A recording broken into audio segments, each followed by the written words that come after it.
Hey friend, Michelle Dennis Evans here. Welcome to Creator to Write, where we turn blank pages into finished work. You'll be encouraged, inspired, and learn practical strategies to move forward with your writing, whether you're just starting out or ready to level up your craft. And if you're looking for ways to support your creative work with an additional income stream, I'd love to chat with you. Please reach out on social. Now for today's episode. Today I have the beautiful Belinda with me. Welcome to the show, Belinda. Thank you, Michelle. Let's get straight into it. Where did you first start writing? Tell me about your journey into becoming a writer. Well, I loved the written word from very, very young. My mother used to read stories to me at night, bedtime stories. She read them with all the voices, and I used to sit up on the back of the lounge and brush her hair while she did it. And I learnt to read that way because I would be following along and I learnt to read. And I think all of my siblings also learnt to read that way. So parents out there, it's very important that you read to your children at bedtime and that you do the voices and that you position yourself so that they can see the page, because then they're going to pick up and learn how to read as well, which is very nifty. And I always wanted to write novels, and I wrote my first one at about 8 years old. Oddly enough, it was a romance novel, which is a bit strange at 8. But when my mother didn't have much time to sit and read novels because she had 5 kids. And when we went on camping holidays, she would go over to the book exchange and get some 20-cent romance novels, because that was her time for having the time to just sit and read, and I would pick them up after her. So romance novels was one of the first types of novels that I read. So that was what I wrote. I don't actually remember what happened in it, but somebody caught a plane to somewhere, and that was very, very.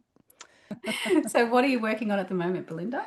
I'm writing the Wild Crimes mysteries, which are crime novels, mainstream crime novels set in gorgeous wild places in Australia and New Zealand. And the one that's underway at this moment is working title Scorched Earth.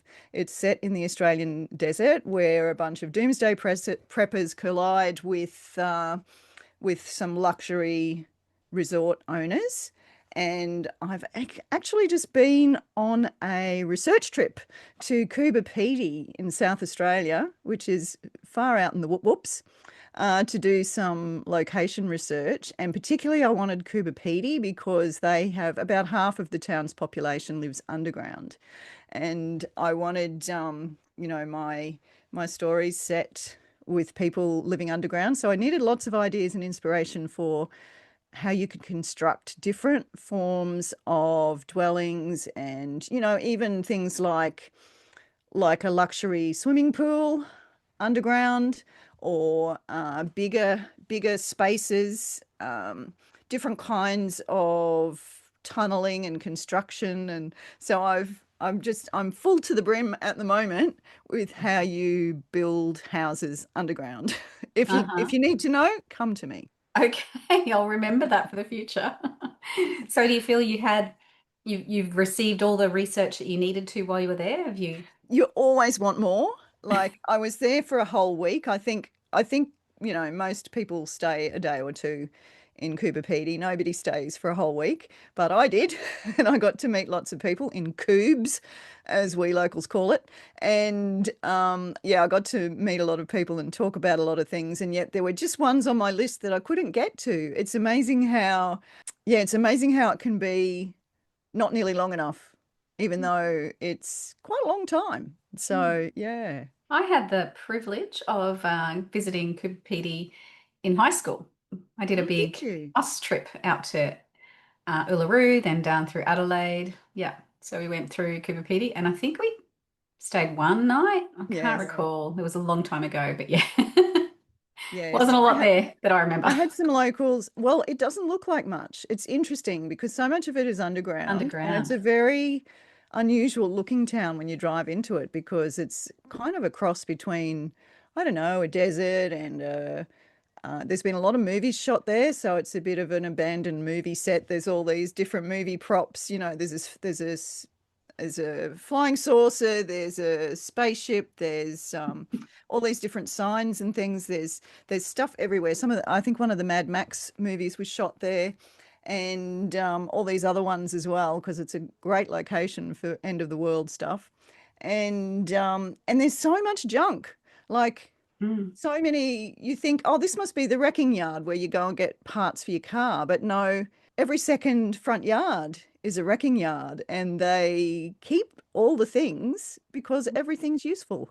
Very, very interesting. Fascinating. Yeah, and they're just great people, really Yeah. wonderful. How many people are there? Is it a big town? Is it It's small? about 2,000, I Oh, think. it's quite small. Mm, Mm. mm, It's a little town. mm. I want to go back there again because I just have great memories of going to a church there and sleeping underground and yeah, Yeah, lots and of there's some fun days. beautiful locations around it too, like out to the breakaways, which is just it's like the surface of the moon. Fascinating landscapes and Mhm. things. And we also saved up our pennies and went on a flight over Caritanda Lake Air, which is full of water at the moment. So Mm. that's the massive, for those who are not from around here, that's the massive lake in the middle of Australia that's usually just a salt crust. And it Mm. is full of water at the moment. And Wow. I've got a photo of ducks. They Duck are hunt. just little black dots, but they are ducks. So, yes. Very cool.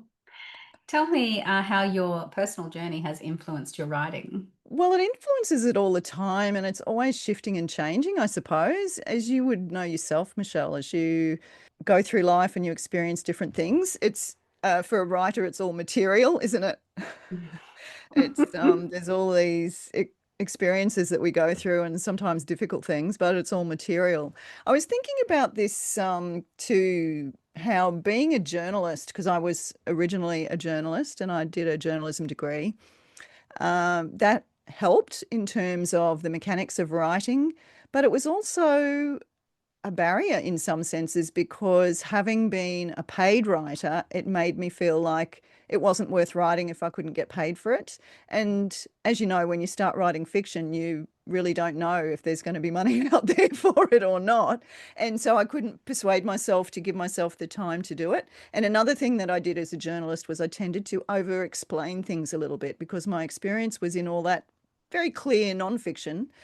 When I started writing fiction, I at the beginning I tended to over explain, and I had to learn to pull back from that a bit and be ready to just hint sometimes, and to trust the reader and let them figure out what was going on. Mm.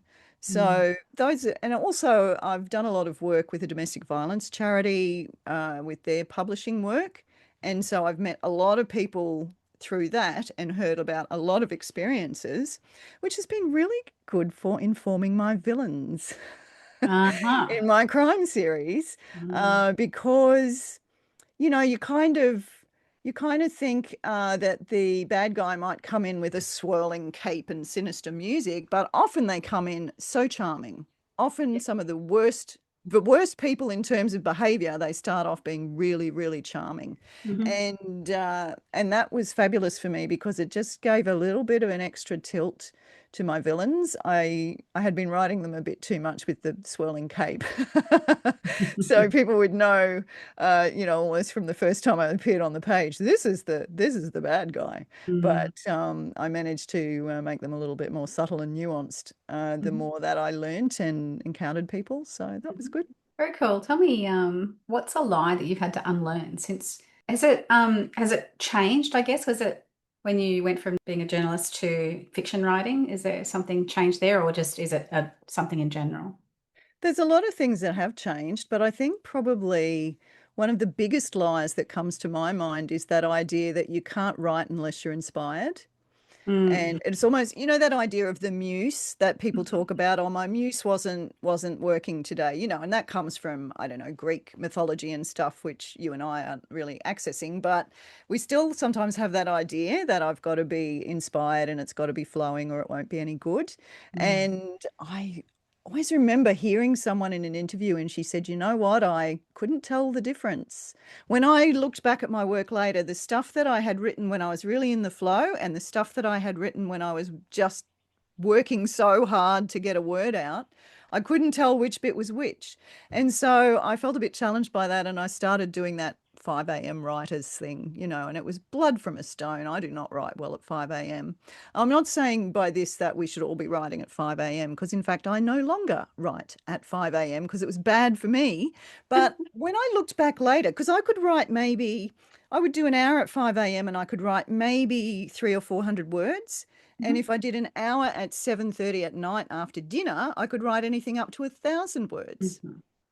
And it felt easier because my brain works better at that time. But also, I'm a bit of a binge writer, so I'll get into the flow and I'll write for days and get lots done. But also those little bits that are hard to produce, when I look back at the work later, I can't tell. I can't tell which phase I was in when I wrote the different things. So the feeling like you have to be in the flow and you have to be inspired and you have to be on fire, it's not true. You can actually still write. Yeah. And I think for me, that window changed. I used to be a night writer and now I'm a morning writer. So allowing yourself to find the time of day that works for you and move into it. And experiment with it.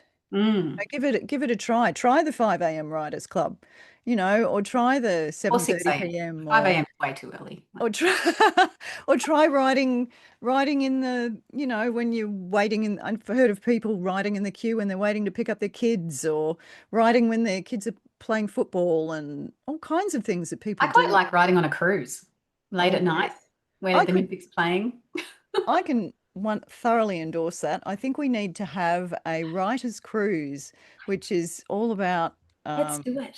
yes, we go somewhere fabulous. We get off in the daytime, have a little wander around the town, and then we go back on board and we write. Yes. But you've got to have a balcony cabin though. Oh, I don't need one. Sit on the balcony and Can have one. That's okay. I'll let you have one. Have the fresh air. It's on. We're going to do the writer's cruise, people. Yes. I did do that once back in the day, not for a long time, but and it was good. Have you ever felt judged for what you'd write now? Absolutely. Yeah. Absolutely, yes. I have written Bible devotionals over many years for Scripture Union in the UK. I used to write for their Closer to God series of Bible reading notes, and that always felt very worthy work. And I didn't have any trouble justifying the time that I had to spend working on that, even though it didn't pay very well. But when I really wanted to write crime novels, and I wanted to write mainstream crime novels, not Christian crime novels where there's quotes from the Bible and everybody's going to Bible study and all of that sort of stuff, which are good books, but it's just not what I wanted to write. I wanted to write mainstream novels with what I call grace notes, little hints of the kingdom. In my case, a lot of those come through. I have two continuing characters. One of them is, she's probably the main character. She's an atheist. She's pro-abortion. She's a lot of awkward things. And the man who is, they're kind of in love, but it's not working. Do you know what I mean? And the man is a Christian, a good Christian, going to Bible college.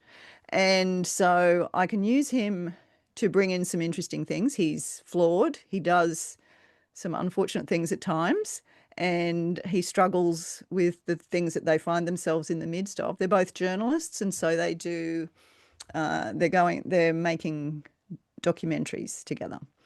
So, and something bad always ends up happening when they go to make a documentary. It's a bit like Midsummer Murders or Murder, She Wrote, where it's like, oh, don't go to that town. Don't follow these people. But yes, and I found that some fellow Christians do not understand at all that I write crime novels of any kind. Why would you be writing that? Because they're not people who read those sorts of things, and they don't understand at all why anyone would want to. And then there's the ones who disapprove because I'm not writing Christian crime novels. I'm writing mainstream crime novels with some difficult issues at times. But it's what I feel called to write. I think partly from my journalism background myself, I came up against a lot of things in the world. There's a lot of things in the world, Michelle.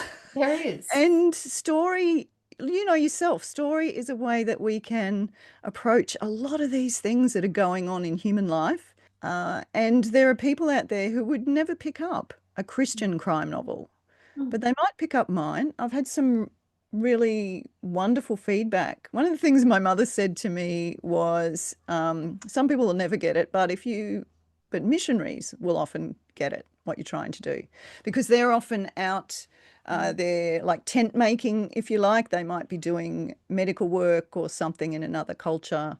They've had to not just go in as ministers, they've got to go in and be real people, and just influence people's lives in small ways. But there was a woman who was the working in an emergency department in a country town in Australia, and she said she loved my books because she could give them to her workmates and they would read them because they weren't Christian books, and Mm. it gave her the opportunity to start conversations with people. And you can imagine how my little heart fluttered with that kind of feedback, because that is exactly what I'm trying, however feebly, to do with my writing. I love that. Yeah. And it takes, everyone needs a specific voice to be spoken or to read before they're going to open their eyes to the possibilities of a Yes. loving God. And if it doesn't come in a format that works for them, what if? And What if I your see it book's as a not? team effort too. Like Mm. there's the ones who are writing for the people who are further from the kingdom. Hmm. And they might, it's like a little bucket brigade or something. They might kind of nudge them a little bit closer. And then the next ones come in and they nudge them a little bit closer. And then you've got the ones that are for those who are already believers or very close to believers and who want some spiritual nourishment, some deeper spiritual nourishment. Even in their fiction, they enjoy that. And I do enjoy, I read mainstream crime novels, but I also enjoy reading some of the Christian fiction that's out there. I find sometimes the way that they bring through things just gives me a little bit of refreshment and a little bit of renewed hope and purpose. And so I think there's a place for all of those things and for all of us to work together instead of pointing at each other and saying, no, you're doing the wrong thing. Or, I think we've got to not quench the spirit. If God I agree. chooses to do something in a certain way through a certain person, so I'm very slow to judge what another person is writing these days. I kind of just step back a little bit and say, God, what are you doing here? What do Mm. you want? Is it something that I don't understand? I agree. Yeah. We all have our place. And if we write where we're called to write and stick with it and not listen to the push and pull of the world or the people Yeah. around us. Yeah, and sometimes like love them, but sometimes the Christians can be very toxic towards each other. Forget to be nice sometimes. Be nice. Yeah, yeah. We met in Brisbane at one of the showcase events. And so community for me is really big. Tell me about the writing community for you. Totally. I think it's just wonderful when we can get together and support one another. One of my really favorite things about writers helping writers is beta reading, or beta reading, some people pronounce it, where you give useful feedback to one another. And that was something I started working on, quite a few years ago now. I first discovered it, I think, as an idea on a blog way back when I was working on my first crime novel. I started working on how to use it and make it work well, because there were lots of people saying they got feedback from other writers that was a bit toxic. And I'm as well as being a writer, I'm also a book editor and a book coach and a self-publishing consultant. And one of the things that I see happen is, especially with new writers, they get feedback and they just do what the other person says, which is not a good thing, Mm. because then you're losing your voice and you're writing the book that that person would have written, not the book that you were created to write. So but I think beta reading, when you get feedback from, like particularly with my first novels, I got about 5 or 6 different people to give me some feedback, and then you can get some balance in it. But I found that really, really positive, and it made me feel less alone in the writing process, because it's very solitary, isn't it? Very. But connecting with people as beta readers. And the other thing that's turned out to be really good is Grace Writers, which is a group that I founded, back in 2017, but it didn't really take off until the pandemic. And we started having online meetings because all the people who could never have managed a Zoom meeting before suddenly could, because there was no other way to meet people for a while there. I don't know if you remember that. It's a funny world, isn't it? But we started meeting with people from around the world, and Grace Writers is for Christians who write for the mainstream with grace notes, basically, just to give one another a bit of support when we're feeling a little bit like maybe we're doing the wrong thing, or we've missed what that calling is. And we're meeting monthly. We've got an online forum. We've got a website, and it just is. I've found that so nourishing to be able to meet with these people. We've really become friends around the world over the past 4 or 5 years. Must be getting on for, it's at least 5 years now. So yeah, it's been a real blessing. Yeah. And I've just jumped into that. I've been to the last 2 Zooms, and yeah, they've been great. I really It's been lovely to have you. It's just a very warm kind of a conversation. Everybody's very supportive, and we get straight into, the foundations of everything. We're not afraid to discuss things about writing and about life, and just give each other support and encouragement. They're such a wonderful group. Yeah, it really is. Yeah. Thank you for joining me today. If you haven't hit that like and subscribe button, now's a really good time. Share this with a friend. And what words of wisdom would you like to leave our listeners today, Belinda? For the writers out there, really protect your voice. Protect and develop and nourish your unique voice, because you were made the person that you specifically are, who is different to every other person who ever walked this earth. You were made that way for a reason, and you need to be you and your voice, not someone else's. Absolutely. I love that. Yes, you were created unique, created in the image of a heavenly Father, and you're created to create. So get out there and create. Thanks for hanging around till the end. Please remember to leave a review if you've enjoyed this podcast, and share it with a friend. You never know who is wanting to get those words out of their head and into a book.